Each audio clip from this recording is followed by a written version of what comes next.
Sahabat YKB, senang dapat berjumpa kembali dengan saudara dalam acara Wasiat Kekal, berupa renungan firman Tuhan memandu kehidupan kita.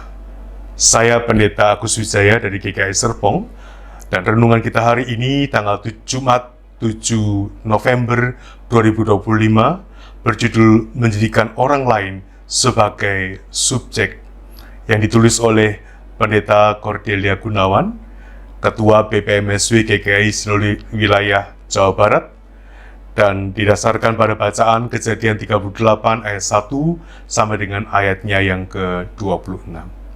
Mari kita berdoa. Tuhan, kami bersyukur untuk setiap hari baru yang Engkau berikan kepada kami, dan bila Tuhan kami boleh menikmati akan segala langkah kehidupan kami, namun juga bersama-sama dengan orang-orang lain dalam kehidupan kami, supaya hidup kami tidak hanya berarti buat kami, namun juga untuk orang-orang lain, bahkan makhluk lain dalam kehidupan kami. Serta berkati kalau kami akan membaca dan merenungkan firman-Mu pada hari ini. Dalam nama Tuhan kami, Tuhan Yesus, kami berdoa dan memohon. Amin. Saudara, yang akan menjadi pusat permenungan kita adalah Kejadian pasal 38 ayatnya yang ke-6. Kejadian pasal 38 ayat yang ke-6, yang demikian firman Tuhan. Yehuda mengambil bagi anak sulungnya, seorang istri, namanya Tamar.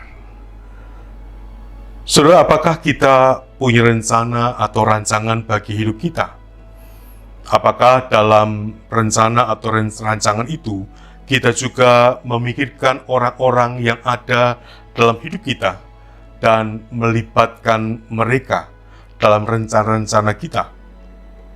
Ataukah jangan-jangan hidup kita hanya tentang diri kita sendiri, bahkan sampai tidak segan mengorbankan orang lain?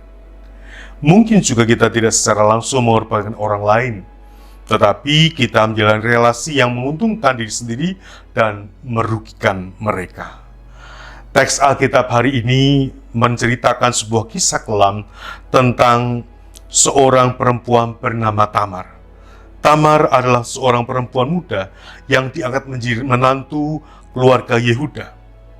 Namun ia hanya menjadi alat untuk menghasilkan keturunan. Tamar juga diperlakukan seperti barang, tanpa memperhatikan perasaannya. Ia dengan mudah dipindah tangankan. Ia tidak memiliki hak untuk memilih bagi dirinya sendiri.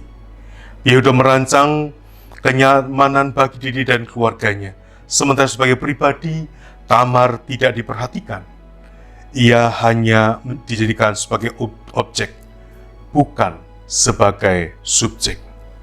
Jika kita renungkan lebih dalam, bisa jadi tanpa sadar kita seringkali berlaku seperti Yehuda.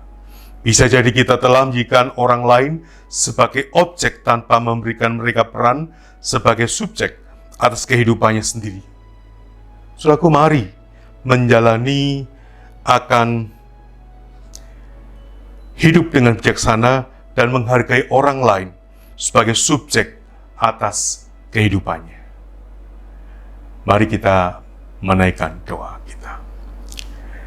Tuhan, terima kasih hari ini kami boleh belajar menjadikan orang lain sebagai subjek dalam kehidupan kami, sehingga mereka pun merupakan orang-orang yang berarti, yang punya peranan bagi diri mereka sendiri maupun juga bagi kami dan juga bagi orang lain, sehingga kami boleh menghargai satu dengan yang lain dalam kehidupan kami. Ampuni kami kalau selama ini kami menjadikan orang lain sebagai objek dari kesenangan kami, dari kepentingan kami sendiri. Dan bila kami disadarkan untuk senantiasa menjadikan orang-orang lain sebagai bagian dari kehidupan dan rancangan kami, kami menyerahkan diri kami semua ke dalam tangan kasih-Mu. Dalam nama Tuhan kami, Tuhan Yesus, kami berdoa dan memohon. Amin. Saudara, demikianlah renungan kita hari ini. Dan jangan lupa untuk subscribe, like, dan juga dibagikan kepada yang lain. Saudara, teman, sahabat, kerabat, teman-teman gereja, supaya kemudian renungan ini juga boleh berarti bagi setiap orang. Tuhan memberkati.